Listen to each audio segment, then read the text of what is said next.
सभी लोगों के सभी के हृदय में थोड़ा थोड़ा दान देने का, सोसाइटी के लिए कुछ करने का मन तो होता ही है। लेकिन जैसे एकल जैसा प्लेटफॉर्म सामने आ जाते हैं तो वो उनको रुक नहीं पाते। हम क्यों नहीं करें कुछ? हाँ, और हम करें कहाँ करें?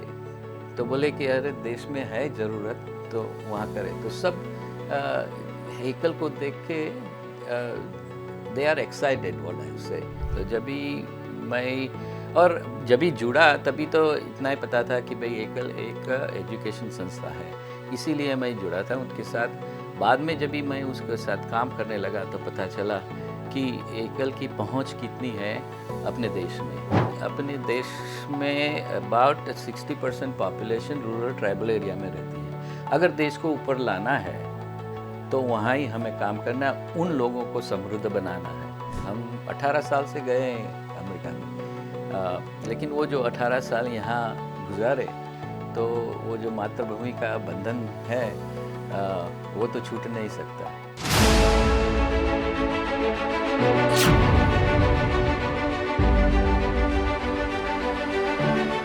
नमस्कार, एकल भारत देख रहे हैं आप। मैं हूं आपके साथ स्वप्निल वर्मा।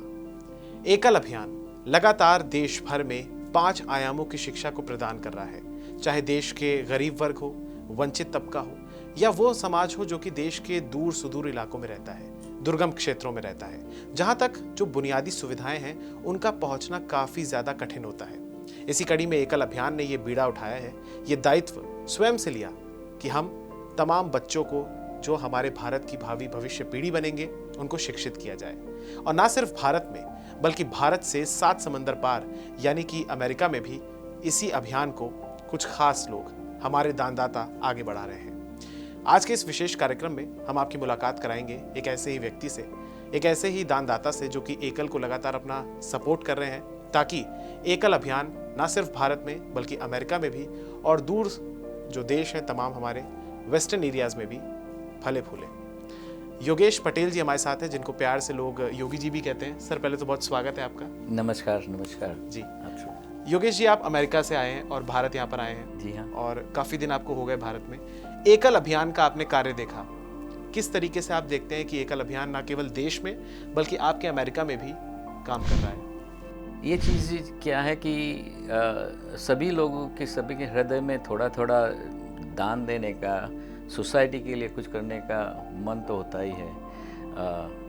लेकिन जैसे एकल जैसा प्लेटफॉर्म सामने आ जाते हैं तो वो उनको रुक नहीं पाते। अमेरिका में कई लोग हैं जो बचपन उनका यहाँ गुजरा है, तो भारत माता के साथ तो लगाव तो होता ही है। हमारा भी कुछ वैसा ही था। हम 18 साल से गए अमेरिका में, लेकिन वो जो 18 साल यहाँ गुजारे तो वो जो मातृभूमि का बंधन है वो तो छूट नहीं सकता। तो जब भी लोग ने शुरुआत में तो अपना करियर बनाते हैं, अपना फैमिली बनाते हैं, ये सब करते हैं, और उसके बाद किया तो बोले कि अच्छा अभी तो कुछ वापस देना है। तो मैं बताया कि सबके हृदय में वैसा थोड़ा तो होता है, किसी में बड़ा होता है। तो जब भी एकल जैसी संस्था आ जाती है कि जो काम करती है अपने ट्राइबल एरिया ने बेसिकली एजुकेशन के हिसाब से, तो सब लोग रह नहीं पाते कि भाई चलो जुड़ जाए।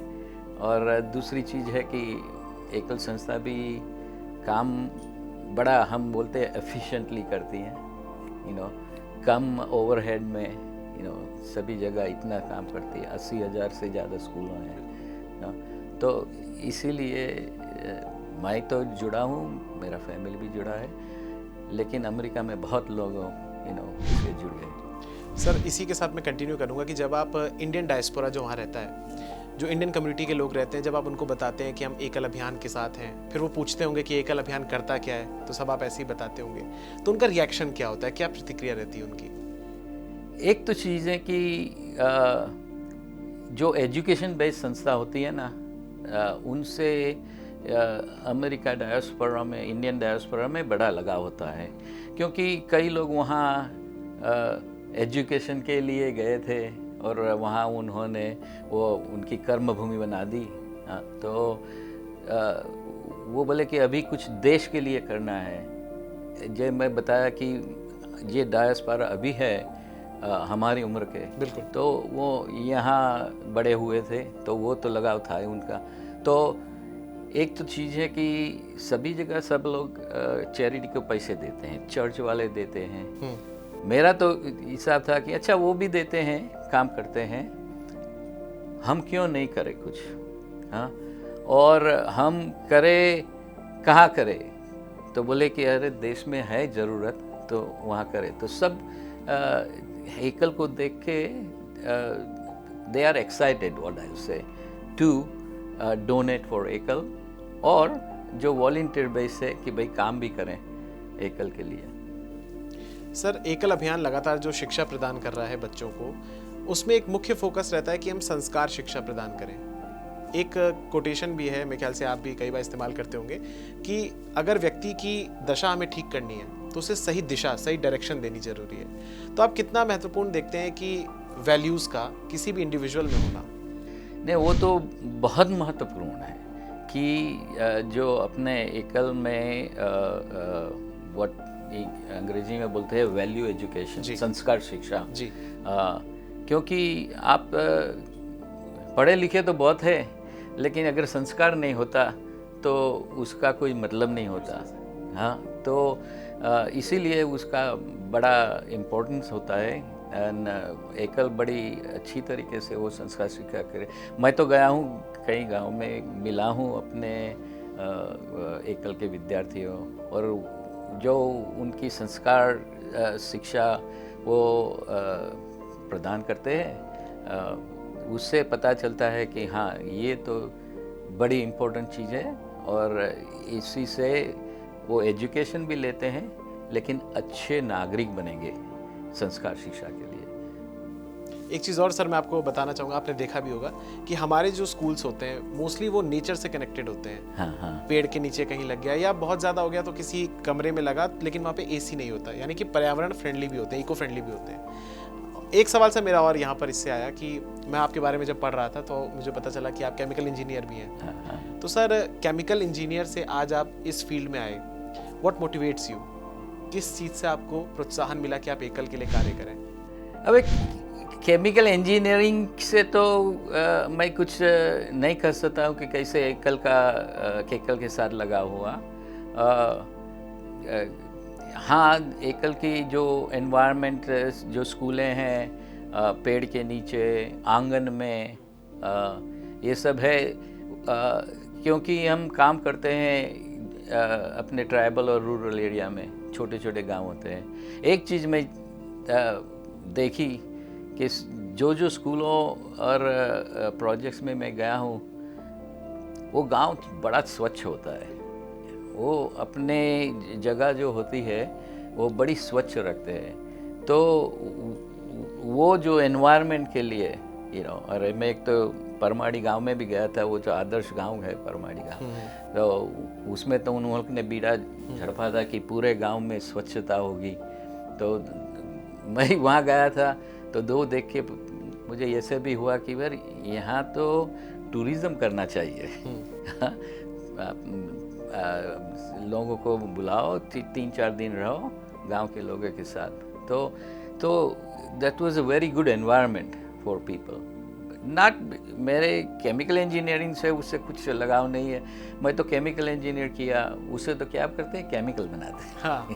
तो वो, और आजकल तो पता है कि केमिकल तो बहुत एनवायरनमेंट को नष्ट करते हैं, हानिकारक। कोई अच्छा भी उसका काम होता है, लेकिन मैं जो परमाड़ी उसका होता है तो वहाँ ऑर्गेनिक फार्मिंग होता है, केमिकल का यूज़ भी नहीं होता है। तो मेरे केमिकल इंजीनियर होने से कुछ एकल का लगाव मुझे, स्पेशली मैं जब रिटायर हुआ तो मैं बोला अच्छा, मैंने मेरे लिए, मेरे कुटुंब के लिए काम किया है, अभी मुझे देश के लिए काम करना है, कई सोसाइटी के लिए। मैं तो वैसे भी वहाँ भी दूसरी ऑर्गेनाइजेशन के साथ वॉलंटियरिंग करता हूँ, लेकिन जब समय देने का और धन देने का जो अवसर आया तो बोले कि ये एक संस्था है कि जहाँ जो मैं दान दूंगा उसका सही तरीके से उपयोग होगा। बिल्कुल। सर एक और सवाल मैं आपसे थोड़ा सा हटके पूछना चाहूँगा। जैसे कि आपने खुद ही बताया कि आप पहले केमिकल इंजीनियर थे, फिर आपने रिटायरमेंट लेकर आप एकल के साथ जुड़े। आजकल हम लोग देख रहे हैं कि ऑयल एंड गैस को लेकर और लोग काफ़ी ज़्यादा कंसर्न भी हैं एनवायरनमेंट को लेकर, पोल्यूशन को लेकर, और हम विद दिस हम ये भी देख रहे हैं कि जो इलेक्ट्रिकल व्हीकल्स हैं उनका भी आगमन हो रहा है। तो इन सब चीज़ों को कैसे आप देखते हैं? देश में देश के विकास के लिए ईवीज़ का कितना महत्वपूर्ण योगदान है? हर एक चीज़ में आपको एनर्जी चाहिए। पहले तो हम लकड़े से करते थे, बाद में कोल करते थे, बाद में अभी ऑयल एंड गैस करते हैं। बहुत अपनी न्यूक्लियर एनर्जी भी है। अभी ईवी का तो एनवायरनमेंट के लिए ईवी का शायद सिटीज़ में और उसमें ये इलेक्ट्रिकल व्हीकल होगी तो पोल्यूशन कम होगा। लेकिन दूसरा भी कंसर्न है कि भाई वो जो बैटरी बनाते वो बैटरी के बाद में जो ख़त्म हो जाती है तो उसका कैसे निकाल करेंगे, है ना। तो एनवायरनमेंट के लिए अच्छा होगा, लेकिन हमने अभी तक उसका पूरा ये नहीं किया कि भाई पूरे अर्थ अपने सृष्टि के लिए ये ठीक है और लाभदायक है कि नहीं। वह मेरा मानना वैसे है कि अभी उसका ज़्यादा रिसर्च करना पड़ेगा कि भाई ये गाड़ी की बैटरी ख़त्म होगी उसको क्या करें। अभी उसके केमिकल्स बहुत होते हैं, जहरी केमिकल्स होते हैं। तो दैट्स माय कंसर्न। अभी एक चीज़ है कि भाई अगर कुछ करना है तो वेस्ट मत करो, एनर्जी को वेस्ट मत करो। तो इफ हम वेस्ट नहीं करेंगे, कम उसका यूज़ करेंगे, तो it will be better for environment. Sir अब इस अंतिम हिस्से में मैं कुछ आपसे रैपिड फायर क्वेश्चंस पूछूंगा। 3 क्वेश्चन होंगे, आपको डिप्लोमेटिक आंसर नहीं देना, सीधा टू द पॉइंट आंसर देना है। सर अमेरिका में ज़्यादा पसंद आता है आपको या इंडिया में रहना अच्छा लगता है? अमेरिका में भी। और दूसरा ये कि डोनाल्ड ट्रंप या पीएम मोदी, किनको आप बेहतर मानते हैं? There is no doubt about it, PM Modi. और तीसरा ये सर कि भारत का खाना आप मिस करते हैं या अमेरिका में उस तरीके का मिल जाता है? अमेरिका में मिल जाते हैं, अभी मिल जाता है, लेकिन भारत का स्वाद मिस तो कर रहे होंगे?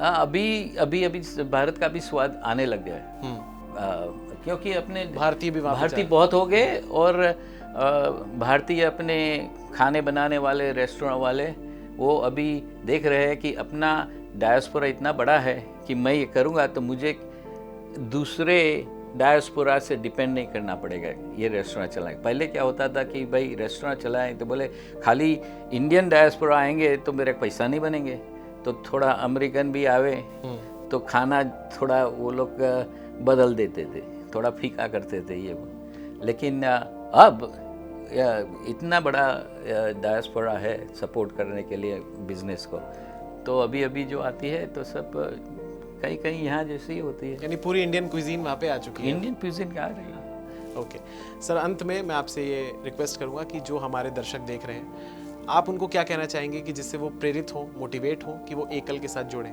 और इस समाज के बेहतरीन काम में काम करें? तो मैं तो यही कहूँगा कि जैसे मैं बताया कि मैं क्यों एकल के साथ जुड़ा, तो जब भी जुड़ा तभी तो इतना ही पता था कि भाई एकल एक एजुकेशन संस्था है, इसीलिए मैं जुड़ा था उनके साथ। बाद में जब भी मैं उसके साथ काम करने लगा तो पता चला कि एकल की पहुंच कितनी है अपने देश में, पूरे ऊपर कश्मीर से कन्याकुमारी और यहाँ पे कच्छ से अपने सभी जगह अपना प्रेजेंस है। तो और दूसरी चीज़ क्या है कि अपने देश में about 60% population rural tribal area में रहती है। अगर देश को ऊपर लाना है तो वहाँ ही हमें काम करना है, उन लोगों को समृद्ध बनाना है। ये मेरी सोच है, इसीलिए मैं जुड़ा हूँ, इसीलिए सबको देखना चाहिए। और दूसरी चीज़ बहुत महत्व की है कि जो एकल काम कर रहा है वो अपने 10 प्रतिशत ओवरहेड के साथ ये सब काम कर रहे हैं। 80,000 स्कूलों, अपनी कितनी इंटीग्रेटेड विलेज डेवलपमेंट है, ग्रामोत्थान रिसोर्स स्किल डेवलपमेंट सेंटर है, और एकल संस्था देखती है कि कहाँ क्या ज़रूरत है, उसके हिसाब से वो प्रोजेक्ट करते हैं, स्कूलें करते हैं।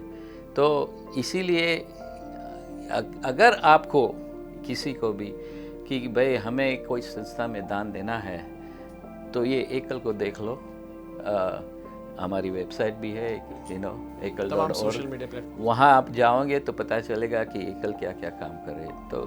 तो या I would recommend anybody to देखो क्या है, बाद में आप खुद जुड़ जाएंगे। और स्वयं सर प्रधानमंत्री मोदी ने भी अभी हाल ही में एक पॉडकास्ट के दौरान एकल का जिक्र किया था, तो वो देखा था आपने, सुना था? प्रधानमंत्री का भी देखा और रेखा जी भी देखा, बिल्कुल, सीएम दिल्ली की। सीएम दिल्ली के, उनका भी देखा।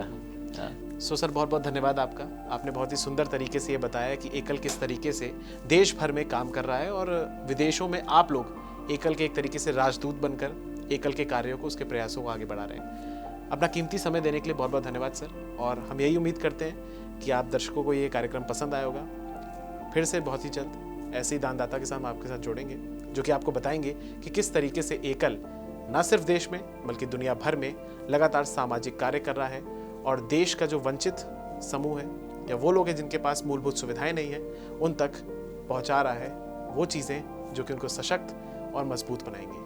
बहुत बहुत धन्यवाद। नमस्कार। नमस्कार।